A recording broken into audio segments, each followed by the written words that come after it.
तो happy new year सांग मैंने मुझे शंकर आपण मानक स्वागत कर मोर आउ एक नुआ ब्लॉग रे। न्यू इयरटा जेहेतु गुरुवार पड़ता तो आम बुधवार सेलिब्रेशन करने मुझे पलैली खावाई।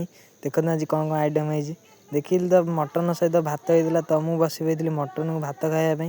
देखते आज्ञा मटन टा बो के भल भाव रोसे कर तो खाइबार भी बहुत टेस्ट थिला।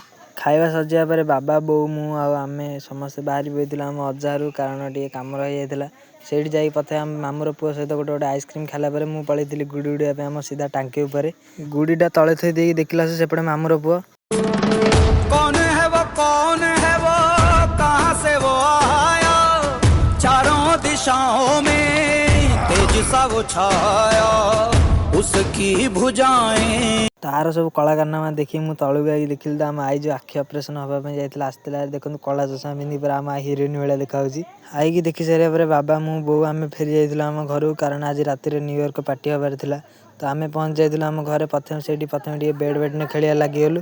तो आउ बाकी जहाँ रहीगला आम आगू केत मजामस्ती कर सब देखे मुझे आउ एक नुआ ब्लॉग मैंने पार्ट 2 आसो तो वीडियो सब्सक्राइब कर दिखाँ।